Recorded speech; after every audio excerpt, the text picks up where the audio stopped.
सो बेटा ये question 2, what is electromagnetic induction. Electromagnetic induction यानी क्या? इसी इलेक्ट्रोमैग्नेटिक इंडक्शन को शॉर्ट में लिखा जाता है EMI, इमी। तो क्या होता है बरोबर ध्यान दो। तो इसकी डेफिनेशन बताने के पहले देखो एक कॉइल है, मैंने आपको बताया कॉइल एक तो सर्कुलर होता है या रेक्टेंगुलर होता है। तो ये जैसे सर्कुलर कॉइल, या इसकी जगह आप रेक्टेंगुलर कॉइल भी ले सकते हो। तो हम सर्कुलर की जगह रेक्टेंगुलर दोनों के इसमें बता देता हूँ, मैं आपको सर्कुलर ड्रॉ किया है था। अभी ये रेक्टेंगुलर कॉइल, यस सर, और इस रेक्टेंगुलर कॉइल से ये मैग्नेटिक लाइंस ऑफ फोर्स ये पास हो रहे रे बाबू, मैग्नेटिक लाइंस ऑफ फोर्स। इनकी कुछ संख्या है, नंबर है। तो ये number of magnetic lines of force पास हो रहे हैं ये। तो ये मैग्नेटिक लाइंस ऑफ फोर्स, इनकी जितनी भी संख्या पास हो रही है, 50, 100, 200, 500, 1000, 2000, 5000, तो ये मैग्नेटिक लाइंस ऑफ फोर्स। तो इन्हीं मैग्नेटिक लाइंस ऑफ फोर्स की जो नंबर होते हैं, तो number of magnetic lines of force, इसी को बोला जाता है मैग्नेटिक फ्लक्स। मैग्नेटिक फ्लक्स, और ये फाई से डिनोट किया जाता है। तो ये मैग्नेटिक फ्लक्स यानी number of magnetic lines of force ये कॉइल से पास हो रही है। कॉइल, ये कॉइल जैसे ये परपेंडिकुलर रखी, ये देखो ये कॉइल परपेंडिकुलर रखी, क्या रखी रे बाबू? परपेंडिकुलर रखी, ये देखो। तो इसमें से जितने भी मैग्नेटिक लाइंस ऑफ फोर्स पास होते हैं उसकी संख्या को, नंबर को बोला जाता है मैग्नेटिक फ्लक्स। तो ये मैग्नेटिक फ्लक्स इसमें से पास हो रहे हैं। अगर इस मैग्नेटिक फ्लक्स को हमने चेंज किया, इस कॉइल में से, ये जो कॉइल है रेक्टेंगुलर है इसलिए लिख लेते हैं रेक्टेंगुलर कॉइल। तो इस रेक्टेंगुलर कॉइल से जितने भी मैग्नेटिक फ्लक्स पास हो रहे हैं फाई, अगर इसको चेंज किया, मैग्नेटिक फ्लक्स को चेंज किया, ये कॉइल से पास होने वाली। अब प्रश्न, सर कैसे चेंज करेंगे? उसके दो प्रकार है, चेंज करने के दो प्रकार है। सर कैसे? एक तो आप इस कॉइल को वैसे रखो और ये जो मैग्नेटिक लाइंस ऑफ फोर्स है, मैग्नेटिक फ्लक्स है, इसको यहां से शिफ्ट करके यहां नीचे लाओ। ये यहां लाया आपने मैग्नेटिक फ्लक्स, ये जो नंबर ऑफ मैग्नेटिक फ्लक्स है ये यहां लाए। तो पहले पोजीशन में कहा है सर यहां, फिर कहा लाए यहां। जब ये यहां से यहां आए तो मुझे बताओ अभी रेक्टेंगुलर कॉइल में से कितने फ्लक्स पास हो रहे? तो सर अभी कुछ भी नहीं। तो पहले कितने पास हो रहे थे? सर मैक्सिमम, पूरे के पूरे पास हो रहे। फिर उनको हम यहां से यहां लेके आए, अभी कितने पास हो रहे हैं? सर कुछ भी नहीं, 0। मतलब क्या हुआ? मैग्नेटिक फ्लक्स चेंज हुए। तो पहले सर मैक्सिमम, मैक्सिमम, यहां लाया तो मिनिमम, फिर यहां लाया मैक्सिमम, फिर यह लाया मिनिमम, फिर यह लाया मैक्सिमम, फिर यह मिनिमम। तो मैक्सिमम मिनिमम, मैक्सिमम मिनिमम। मतलब इस रेक्टेंगुलर कॉइल से पास होने वाले मैग्नेटिक फ्लक्स को हम क्या कर रहे हैं? चेंज कर रहे हैं। क्या कर रहे हैं? चेंज कर रहे हैं। सर ये तो एक मेथड हो गई। दूसरी ये कि आप इस मैग्नेटिक फ्लक्स को यानी number of magnetic lines of force को वैसे ही रहने दीजिए और इस कॉइल की पोजीशन चेंज कीजिए। अभी कॉइल यहां पे है, ये इनिशियल पोजीशन पे, कॉइल को यहां लाया, ये यहां लाया कॉइल को। तो जब ये कॉइल यहां पे थी तो कितनी ये मैग्नेटिक फ्लक्स पास हो रही थी? Sir maximum. जब यही कॉइल यहां पे लाई तो कितने मैग्नेटिक फ्लक्स पास हो रही है? सर मिनिमम, 0 है ना।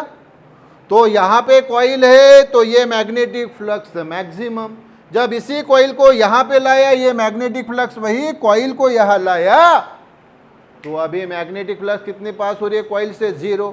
फिर कॉइल को यहां लिया, कितनी मैग्नेटिक फ्लक्स पास हो रही है? मैक्सिमम। फिर यहां लाया मिनिमम, फिर यहां लाया मैक्सिमम, फिर यहां लाया मिनिमम। तो ये दूसरी मेथड। तो ये दो मेथड में से कोई भी एक मेथड यूज करके हम उस कॉइल में से पास होने वाली मैग्नेटिक फ्लक्स को चेंज कर सकते हैं। और जब भी कॉइल से पास होने वाली मैग्नेटिक फ्लक्स चेंज होती है, तब उस कॉइल में ईएमएफ तैयार होता है। क्या तैयार होता है? ईएमएफ तैयार होता है। तब उस कॉइल में ईएमएफ तैयार होता है। तो ई यानी ईएमएफ यानी इलेक्ट्रोमोटिव फोर्स, इसी को वोल्टेज भी बोलते हैं, जो कि V से डिनोट किया जाता है। और जहाँ ईएमएफ तैयार होता है वहां फिर अल्टीमेटली करंट भी तैयार होता है। तो आई यानी करंट, आई यानी करंट। सर ईएमएफ तैयार हुआ तो करंट कैसे तैयार हुआ? ओहम्स लॉ मालूम है आपको, V equal to IR। V यानी वोल्टेज यानी अल्टीमेटली ईएमएफ इलेक्ट्रोमोटिव फोर्स, तो I इंटू R। तो ईएमएफ तैयार हुआ तो अल्टीमेटली करंट भी तैयार होगा। सर कैसे? क्योंकि देखो R को इधर लाओ तो E upon R equal to I, left equal to right, therefore right equal to left. Sir EMF तो तैयार हुआ, लेकिन ये R है रेजिस्टेंस इस कॉइल का, रेक्टेंगुलर कॉइल, उस कॉइल का अपना रेजिस्टेंस होता है R। तो ईएमएफ तैयार हुआ अपॉन उसी कॉइल का रेजिस्टेंस, तो E अपॉन R यानी फिर I भी तैयार हुआ।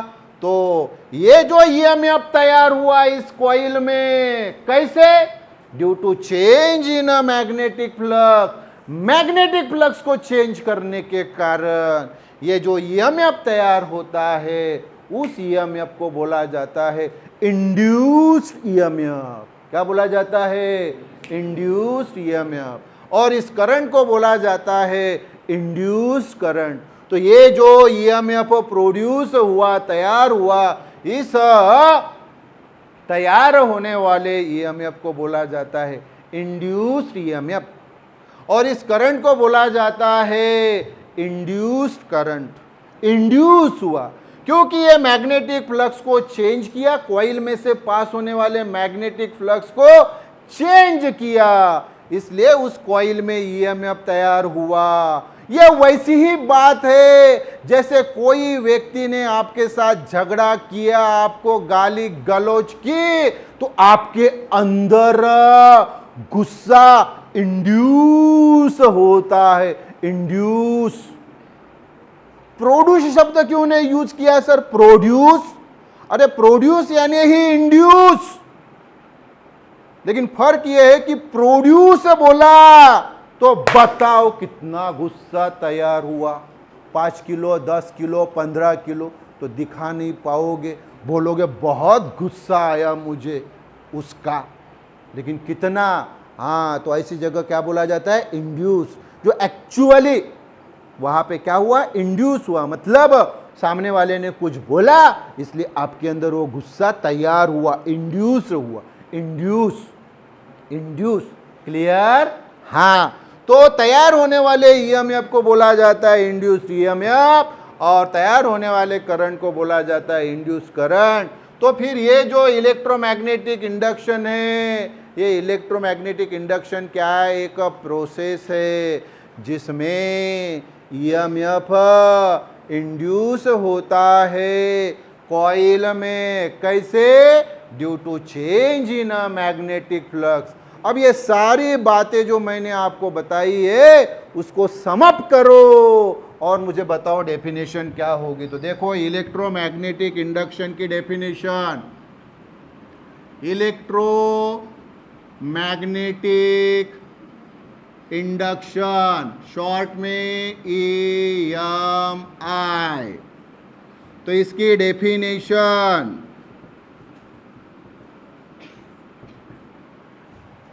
तो मैंने बताया ये प्रोसेस है, कौन सी process? The production of EMF, EMF तैयार होना, द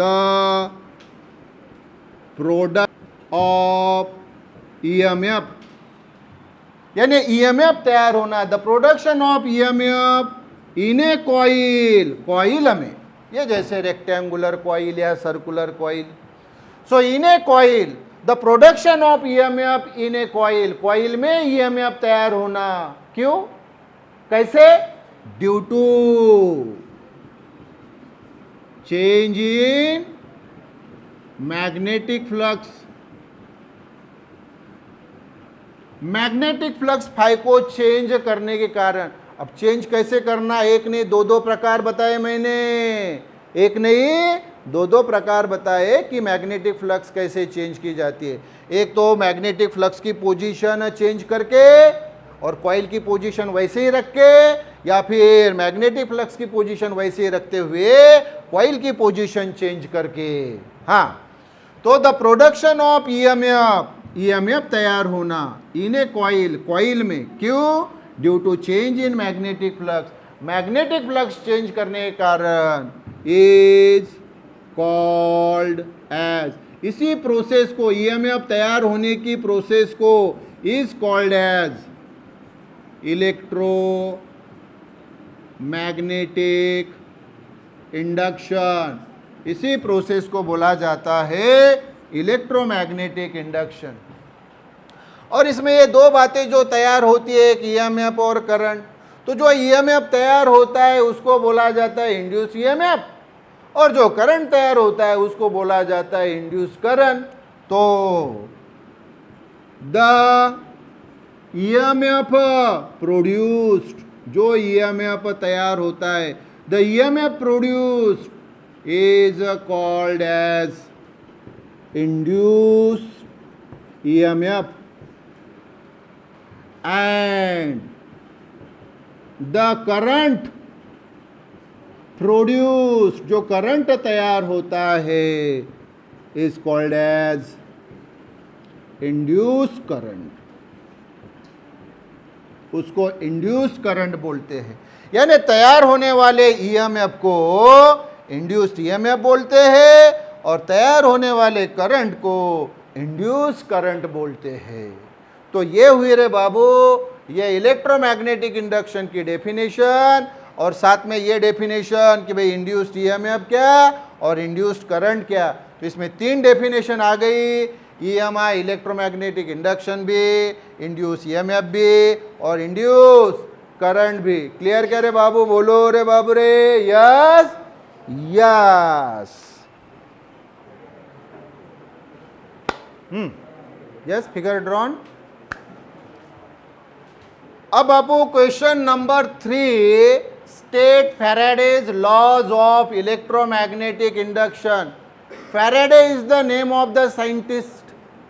इन्होंने इलेक्ट्रोमैग्नेटिक इंडक्शन यानी ईएमआई यानी इमी के दो लॉज बताए, जिनको बोला जाता है Faraday's first law and Faraday's second law. क्या बोला जाता है रे बाबू, Faraday's first law and Faraday's second law, दो लॉ बताए।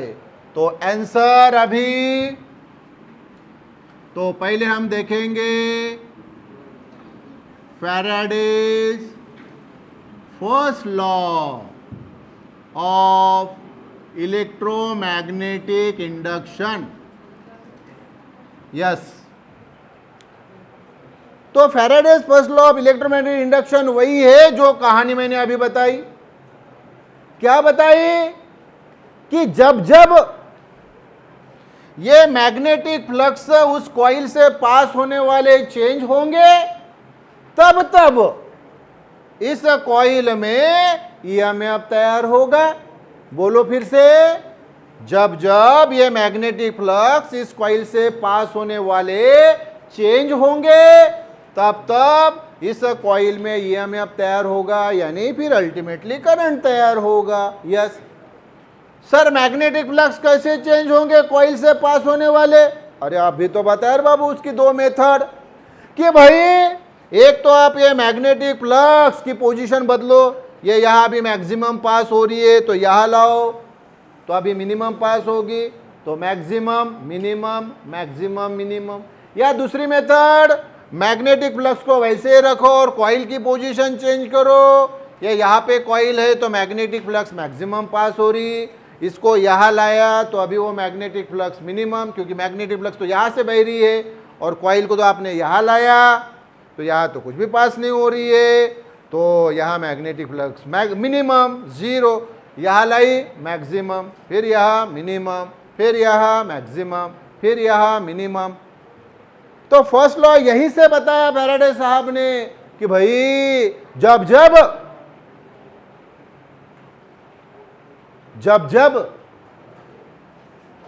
जब चूड़ी छमके रे, तो जब ये मैग्नेटिक फ्लक्स कॉइल से पास होने वाली चेंज होंगी तब इस कॉइल में ईएमएफ तैयार होगा। यही है फर्स्ट लॉ। तो देखो first law, whenever there is change in magnetic flux phi, whenever जब there is change in magnetic flux, मतलब मैग्नेटिक फ्लक्स चेंज होंगे कहा, इन द कॉइल में। सो whenever there is change in magnetic flux in the coil and EMF is induced in that coil, तो तब उस coil में EMF induce होगा, तैयार होगा।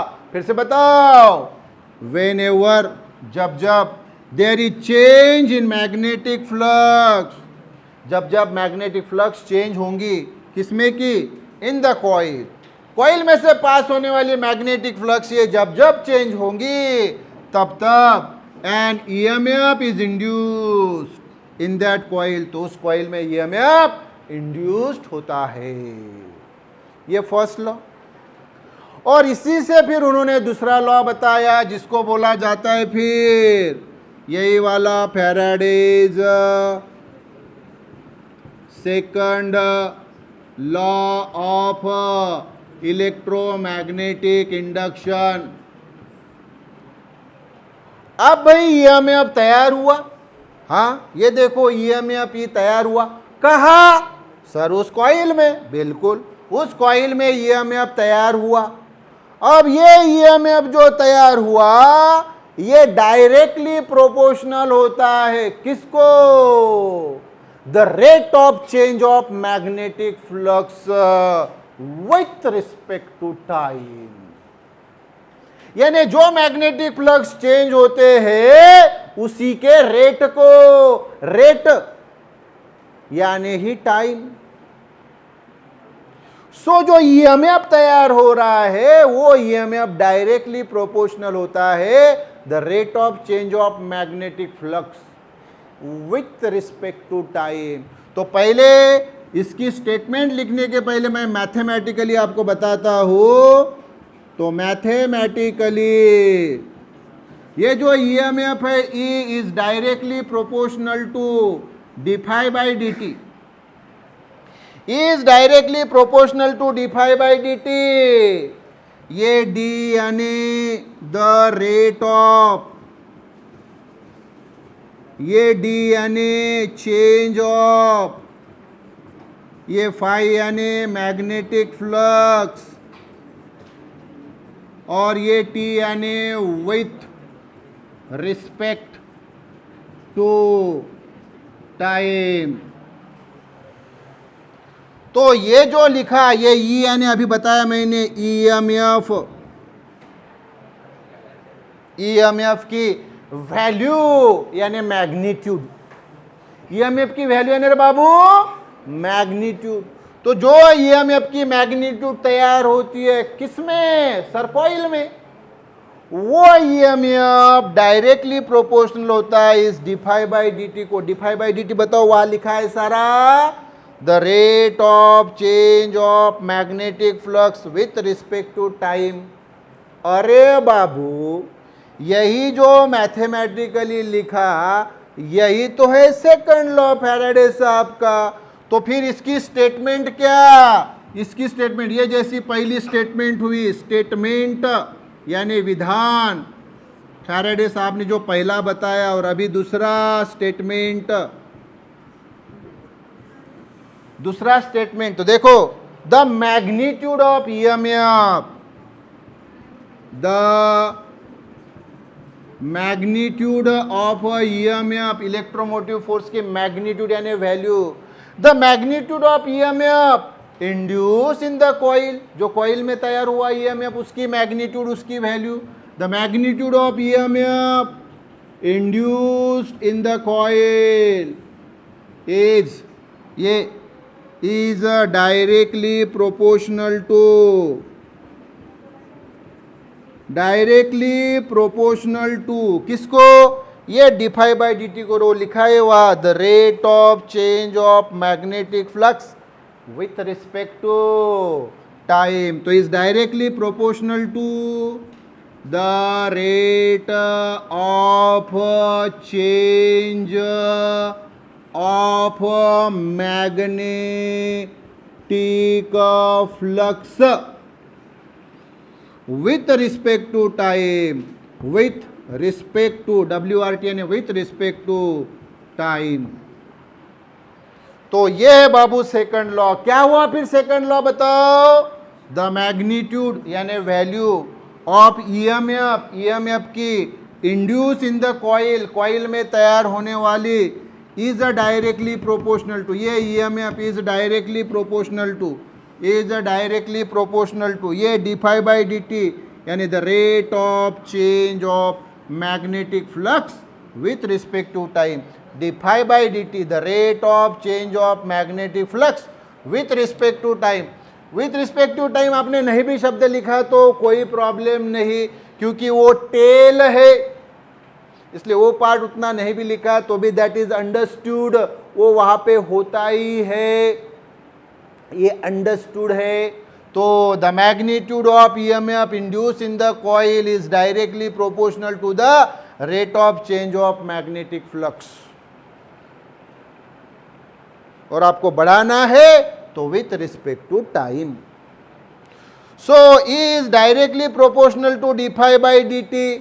हाँ, फिर आपने 10वीं का कंसेप्ट देखा है कि y directly proportional to x। हाँ sir, therefore y equal to kx, जहाँ k है कांस्टेंट और इसको बोला जाता है प्रोपोर्शनैलिटी कांस्टेंट। क्या बोला जाता है रे बाबू, तो यहाँ भी तो ये प्रोपोर्शनलिटी है, उसको हटा के इक्वल टू लिखेंगे और वो k कांस्टेंट लिखेंगे तो उस k को क्या बोला जाएगा, प्रोपोर्शनैलिटी कांस्टेंट।